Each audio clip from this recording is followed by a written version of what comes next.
Assalamualaikum warahmatullahi wabarakatuh. Perkenalkan, nama aku Friska Yunitasari. Aku di sini bakal melakukan review film atau kritik film terhadap film The Turning. Mungkin beberapa dari kalian ada yang pernah dengar atau bahkan sudah pernah menonton film ini. Nah, namun untuk kalian yang belum pernah menonton ataupun mendengar film ini sama sekali, aku akan menjelaskan informasi dasar tentang film ini sebelum kita mulai menganalisis film ini. Ya, yang pertama yaitu judul filmnya. Sudah pasti judul film ini adalah The Turning. Film ini merupakan sebuah film dengan genre supernatural horror yang rilis pada tanggal 24 Januari 2020 di US dan 2 Februari 2020 di Indonesia.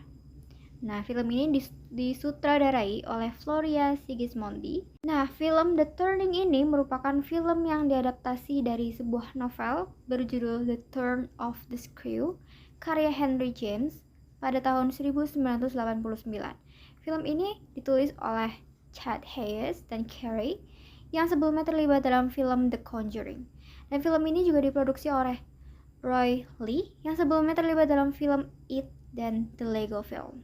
Ya, film ini memiliki rating yang cukup rendah, yaitu 3,8/10 dari IMDb dan 13% dari Rotten Tomatoes dan 4/10 menurut Kicir.com. Langsung saja untuk analisisnya. Yang pertama adalah bagian eksposisi, di mana ditunjukkan seorang perempuan yang lari dari sebuah rumah dengan terburu-buru seperti orang ketakutan pergi ke dalam mobil dan berusaha keluar dari halaman rumah tersebut. Namun ketika ia sampai di gerbang dan mencoba untuk membuka gerbang tersebut, tiba-tiba saja ada yang menarik dirinya, yaitu sesuatu yang tak terlihat, dan kemudian scenes berganti begitu saja. Nah, hal ini sebenarnya bagus. Penonton yang tidak tahu apa-apa mengenai scenes tersebut menjadi penasaran, dan dari situ mereka akan menonton film itu secara keseluruhan dan menemukan jawabannya di pertengahan cerita. Kemudian selanjutnya ada di bagian rising action, yaitu di mana Kate, Miles, dan Flora melakukan permainan petak umpet. Kate yang berperan mencari Miles dan Flora ini menemukan Flora terlebih dahulu, kemudian ia berusaha untuk mencari Miles. Nah, saat ia ingin mencoba mencari Miles, ia harus melewati lorong dan pergi ke dalam ruangan yang gelap di dalam rumah tersebut. Nah, apa yang terjadi saat ia mencari Miles dalam ruangan tersebut? Ya, seseorang mengambil senternya dan mengarahkan senter tersebut kepada Kate dan mencoba menakut-nakutinya. Nah, di sini Kate berpikir bahwa Miles lah yang melakukan hal tersebut. Kate melarikan diri ke ruangan makan di rumah tersebut karena dia saking ketakutannya. Dan apa yang dia temukan yaitu ia melihat Miles, Flora, dan juga Mrs. George itu ada di ruangan tersebut. Nah, di part ini sebenarnya bisa saja dibuat menjadi lebih seram lagi, namun karena mereka tidak memberitahu siapa yang sebenarnya menakut-nakuti Kate tersebut, menjadikan kesan menyeramkan itu menjadi berkurang. Kemudian ada di bagian climax yang terletak di penghujung cerita, di mana Kate, Miles, dan Flora mencoba kabur dari rumah tersebut setelah Quinn mencoba menyerang mereka dan bahkan membunuh pengasuh tua yang ada di sana, dan menaiki mobil mereka pergi ke gerbang depan rumah dan mencoba membuka gerbang tersebut. Nah, sebelum kita tahu apakah mereka berhasil kabur dari rumah tersebut atau tidak, tiba-tiba scene berganti ke pertengahan cerita, di mana Kate melihat lukisan yang dikirim ibunya, dan di situ Mrs. Girls berkata, "Semoga penyakit ibumu bukanlah penyakit genetik." Di mana ternyata Kate berhalusinasi saat melihat lukisan tersebut, dan sepanjang cerita sebelumnya itu adalah halusinasi semata. Nah, hal ini jelas membuat penonton bingung dengan ketidakjelasan struktur, ditambah dengan halusinasi membuat perjuangan Kate menyelamatkan Miles dan Flora dari Quinn di dalam film tersebut menjadi tidak nyata dan sia-sia, dan membuat penonton menduga-duga bahwa Kate menuruni penyakit ibunya yang sekarang sedang berada di rumah sakit jiwa karena mengidap penyakit delusi. Yang terakhir ada di bagian denouement atau akhir cerita. Nah, di bagian ini diperlihatkan Kate bangun di sebuah ruangan dan bertemu dengan ibunya yang sedang duduk membelakanginya. Kemudian setelah ibunya berbalik menghadap kepada Kate, Kate berteriak dengan histeris dan film pun berakhir di situ. Nah, hal ini yang memberi kesan ending yang menggantung dan membuat penonton bingung dengan apa yang sebenarnya terjadi dalam film itu.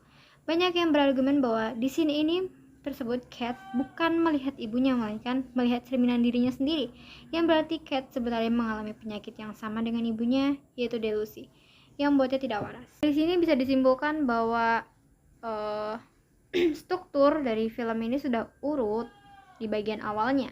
Namun bagian menjelang akhir cerita, struktur menjadi berantakan dan tidak jelas sehingga membuat penonton bingung. Untuk bagian plot, film ini memiliki plot twist yang tidak terduga dan juga membingungkan di bagian akhir ceritanya. Seperti halnya di bagian akhir cerita yang tiba-tiba kembali ke scene pertengahan sehingga seakan-akan apa yang terjadi dari pertengahan sampai akhir cerita bukanlah hal yang benar-benar terjadi melainkan hanya ilusi semata. Sehingga dapat kita asumsikan bahwa kebenaran bahwa Queen itu bergentayangan itu tidak benar, melainkan Queen hanyalah halusinasi Kate saja, yang sehingga dapat dibilang Kate ini menuruni penyakit ibunya, yaitu delusi. Dilihat dari standar film horor, sebuah artikel dari website Screen Rant menyatakan bahwa film The Turning ini gagal bagi penonton horor karena gagal untuk memanfaatkan inti aspek kunci yang membuat art project dalam film ini menarik. Nah, mungkin jika dieksekusi lebih benar dan lebih baik lagi, film horor bergenre gotik ini bisa menjadi wahana sensasi dari awal hingga akhir.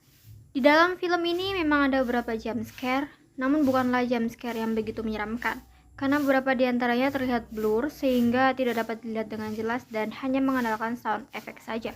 Beberapa di antaranya saat Kate sedang menutup jendela tiba-tiba ada yang muncul, yaitu beberapa bayangan, namun tidak terlihat dengan jelas. Kemudian saat Kate sedang berenang di bathtub dan mendalamkan kepalanya di dalam air, sekilas ia melihat bayangan seseorang mengawasinya di luar bathtub.